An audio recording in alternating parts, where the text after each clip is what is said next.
Go for it.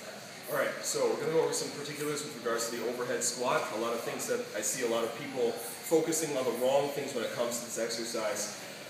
People will go too far forward and they're bending forward too far at the waist, which asks a lot of the rotation of the shoulder, and it puts us in a really compromising position. So we want to think about a very vertical torso when we go through an overhead squat.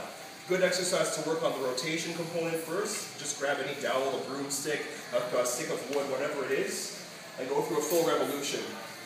A lot of people like to call this exercise the shoulder dislocate exercise. And it's just going to help open up the chest and release the shoulder so that there's a lot more rotational ability of the shoulder. And the second thing you want to focus on is tightness all the time when you're doing an overhead squat. So you want to always think about pulling outwards on the bar at all times as you go through the movement. So I'm going to demonstrate it with the actual bar to show what it can look like. Going to have a snatch grip, so a nice wide grip, overhead position. The bar's always going to be dividing my foot in a front half and a back half. You don't want it too far forward, you don't want it too far behind either.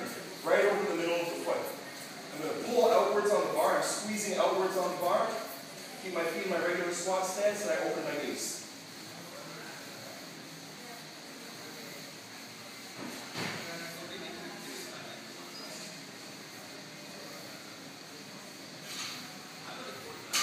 So when I do the exercise, I'm trying to aim for that vertical torso.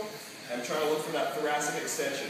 You'll see a lot of people when they do the overhead squat get into a position that looks like this, where they're way too far forward and the shoulders are compromising for that reason. You want to avoid that because it's really hard on the joints. So, an exercise to train thoracic extension as well. You grab the foam roller, you lie back on it,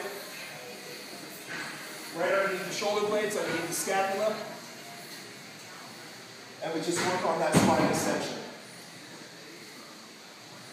You want to think about wrapping your shoulders around rather than reaching back with the head. So those exercises combined with the proper overhead squat are probably going to set you apart from the crowd. That's it.